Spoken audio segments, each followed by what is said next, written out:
Salut tout le monde, aujourd'hui je vous explique comment préparer son séjour, son voyage photo ou vidéo, que ce soit dans le matériel ou dans l'organisation. Donc comme vous pouvez le voir, je suis en train de préparer mes affaires, je pars dans quelques jours. Donc vous, au moment où vous regardez cette vidéo, je suis probablement là-bas ou je suis probablement déjà rentré. Mais en tout cas je prépare mes affaires, je suis en train de m'organiser, de voir qu'est-ce que je prends, qu'est-ce que je prends pas et surtout qu'est-ce qui va m'être utile. Aujourd'hui je vais vous donner vraiment 7 conseils importants avant de partir en voyage, que ce soit un voyage de 2-3 semaines ou un court séjour comme moi de 3-4 jours. Il y a des choses auxquelles on ne pense pas forcément, surtout quand on souhaite prendre des photos et vidéos dans ce séjour. Cette petite préparation va vous aider à mieux organiser vos séjours. Donc vous voyez, là j'ai devant moi pas mal de matériel que je pourrais emporter pendant mon séjour. GoPro 50 mm 1.4, batterie supplémentaire, filtre indévariable, le Mavic 2 avec des filtres, des cartes SD avec une petite boîte de rangement pour mettre toutes mes cartes SD, mon ordinateur, un disque dur externe, je sais pas si vous connaissez, c'est la marque Lassi. Je l'ai découvert grâce à des youtubeurs américains, donc il est rembourré pour les chocs. Il y a des synchronisations automatiques sur votre Mac, enfin vraiment c'est rapport qualité-prix, je vous recommande. Le trépied Manfrotto que j'ai gagné au concours d'Olivier Schmitt l'année dernière, d'ailleurs si jamais un jour il passe par ici, merci Olivier encore une fois. Le DJI Ronin S qui permet de stabiliser mes vidéos. Bref, j'ai pas mal de choses. Il y a aussi mon Sony A7 qui est juste ici, qui sert à filmer. Bref, voilà, j'ai quand même pas mal de choses que je pourrais emporter avec moi dans ce séjour, sans oublier tout ce qui est chargeur si vous partez pour des plus longues durées que moi, c'est très important. Ça aussi bien entendu c'est indispensable, toujours dans la poche pour pouvoir essuyer rapidement votre optique. Bref, le matos qui est susceptible de rentrer dans mon sac pour mon séjour. Maintenant je vais faire le point de savoir ce dont j'ai besoin, ce que je peux amener, ce que je vais pas amener. Pour commencer, le tout premier conseil que je puisse vous donner par rapport à la préparation de sa valise ou de son sac donc avant de partir en voyage, définir l'essentiel de ce dont vous avez besoin pour ce séjour. Et je parle pas là de matériel photo, vidéo.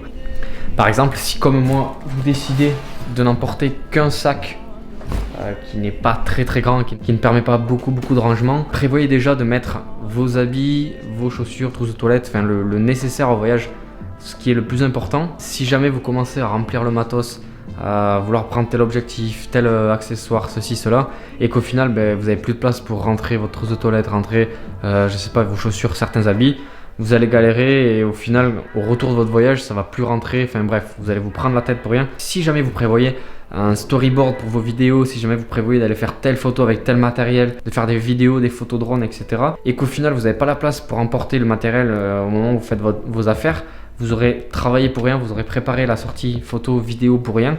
Donc commencez déjà par voir l'espace disponible pour le matériel et ensuite vous faites la sélection de votre matériel. Le conseil numéro 2, ça va être de repérer un peu les places que vous allez visiter, repérer les photos que vous voulez faire. Faites de la veille, on appelle ça faire de la veille. Aujourd'hui sur Instagram, il y a énormément de contenu, surtout si c'est des sites qui sont très touristiques. Moi je vais à Amsterdam, je sais que c'est très visité par des millions de personnes. Je vais trouver des photos de tout genre, des photos de toutes les places, de tous les moments de la journée, de toutes les saisons. Donc fouillez sur Instagram notamment, fouillez sur YouTube, fouillez sur Google, essayez de voir des endroits qui vous plaisent. Et je sais qu'il y a des personnes aussi qui préfèrent justement fouiller pour voir les places les plus visitées sur Instagram, YouTube, etc. pour justement ne pas aller à ces endroits et être plus tranquille. Donc servez-vous du contenu qui est disponible sur Internet pour soit vous inspirer, soit organiser les sites que vous allez visiter, organiser les places que vous allez visiter, organiser les photos que vous allez faire, préparer telle photo ou telle vidéo à tel moment de la journée, à tel endroit. Vraiment structurer tout ça parce que si vous attendez d'être sur place, de prendre l'appareil à la main pour faire des photos, pour faire des vidéos, vous allez perdre un max de temps, ça va pas être structuré. Si c'est une vidéo, ça va être désordonné et vous aurez très peu de temps pour profiter de votre côté aussi si c'est un court séjour. Essayez de programmer plus ou moins tel matin je vais là, tel après-midi je vais là, le soir je vais prendre ces photos ou ces vidéos ou à telle période je fais des photos vidéos et le reste de la journée je ne touche plus à l'appareil. Bref, essayez d'organiser votre voyage par rapport à ce que vous trouvez sur internet, par rapport à la veille que vous allez faire. Le troisième conseil que je vous donne, c'est un conseil complémentaire du précédent, c'est d'organiser vos sorties photos ou vidéos. Plutôt favoriser les photos et vidéos le matin tôt pour que les places touristiques soient moins visitées, qu'il y ait moins d'affluence en termes de monde. Il y aura beaucoup de visiteurs. Par exemple, je vais à Amsterdam, moi il y aura beaucoup de touristes dans les places les plus connues. Donc si j'y vais tôt le matin, déjà les lumières seront plus favorables, les lumières seront plus jolies, peut-être des jolies couleurs, et il y aura surtout moins de monde sur les places touristiques. Donc prévoyez de faire vos sorties le matin, soit tôt le matin pour profiter des places moins visitées, pour profiter de plus belles couleurs, de meilleures lumières. S'il faut, vous coupez la journée, donc l'après-midi, vous posez l'appareil photo, vous ne l'utilisez pas, vous profitez rien que pour vous. De toute façon, il y aura beaucoup de monde dans les rues, beaucoup de monde sur les places. Si le soleil est au zénith, les couleurs seront pas forcément idéales pour les photos ou pour les vidéos. Et ensuite, vous reprenez le matos le soir, donc pour les golden hours. Ça vous permettra d'avoir des photos et vidéos beaucoup plus jolies. Et puis de ne pas abuser aussi de la prise de photos et vidéos, de pouvoir profiter du voyage.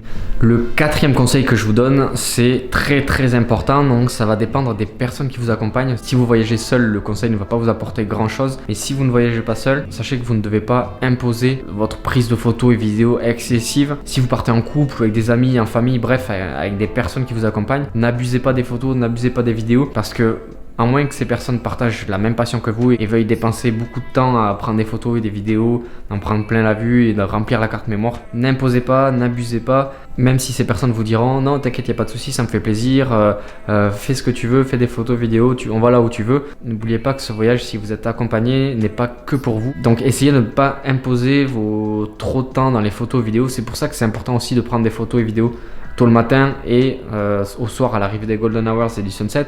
Comme ça vous permet de profiter la journée, de poser un peu l'appareil, d'arrêter de faire perdre du temps aux personnes qui sont avec vous, de les faire s'arrêter sans arrêt pour prendre des photos, de leur demander de poser ou de leur demander de prendre des photos de vous. Bref, tout ça va leur demander de l'énergie, ça va leur demander du temps et ça va peut-être polluer un peu leurs vacances. Donc ne soyez pas égoïste dans votre séjour. Pensez à vous adapter aux personnes qui vous entourent. Pensez à les prévenir déjà avant de partir que vous souhaitez faire des photos à tel endroit, que vous souhaitez faire des photos tel jour à tel moment de la journée.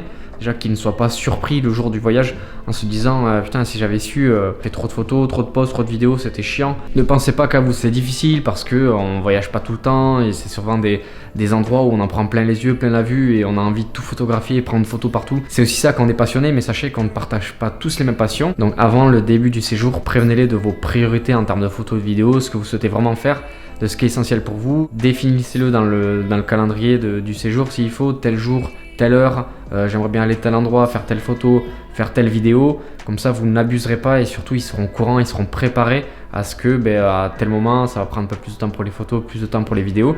Mais il n'y aura pas de mauvaise surprise. Le séjour sera bien plus agréable pour vous et pour eux. Le conseil suivant que je vous donne, c'est le cinquième conseil, c'est de profiter. C'est le plus important. N'oubliez pas que vous partez en vacances, c'est pour vous ressourcer, c'est pour évacuer, c'est pour vous changer les idées, changer d'air. Si comme moi, vous êtes créateur de contenu, si vous êtes photographe, vous êtes vidéaste, si l'image fait partie de votre métier, n'oubliez pas que vous êtes là aussi pour profiter, pour vous changer les idées, pour changer d'air. Si jamais vous passez votre temps, tout votre voyage à faire des photos, à faire des vidéos, réfléchir à quelle prise faire, à quel endroit, changer les objectifs, à prendre tel matériel, à remplacer ceci, cela, vous n'allez pas vous en sortir et au final, vous n'allez pas souffler, vous n'allez pas couper. Et les vacances vont être plus oppressantes que votre quotidien habituel parce que vous êtes tout le temps vadrouille, vous êtes tout le temps en train d'essayer de faire des images, vous avez peur de louper telle ou telle place, de louper telle ou telle image, de louper tel ou tel moment et de revenir sans avoir eu assez d'images, sans avoir eu assez de vidéos, de photos, de contenu à proposer. Si on ajoute à ça le fait que vous alliez sur Instagram en même temps pour faire des stories, pour tout partager avec tout le monde, bref, vous n'allez pas vous en sortir, vous n'allez pas couper.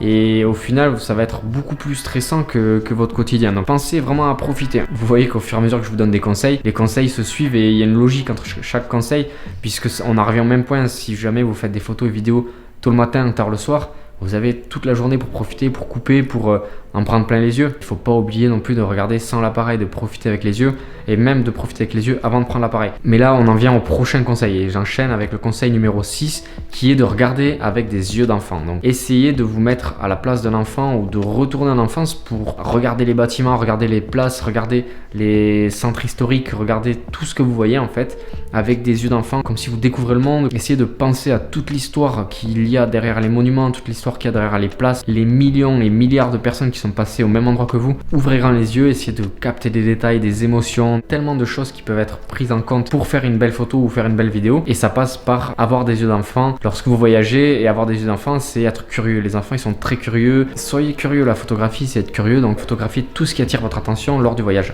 On termine avec le 7e et dernier conseil de cette vidéo. On l'a vu tout à l'heure, il fallait faire de la veille, donc allez voir sur Instagram, sur YouTube, sur Google, sur tout ce que vous voulez, Pinterest. Bref, vous cherchez des photos qui vous inspirent, des lieux qui vous inspirent, et à partir du moment où vous avez vu des photos qui vous inspirent, vous vous dites oh j'aimerais bien faire cette photo, faudrait qu'on aille à cet endroit pour faire une photo comme ça, c'est très joli, j'ai envie de faire la même chose, ça passerait trop bien sur mon Instagram. Bref, quand je suis allé en vacances à Séville avec ma soeur cet été, j'ai essayé de faire des photos qui n'avaient pas été faites jusqu'à présent dans des places très visitées.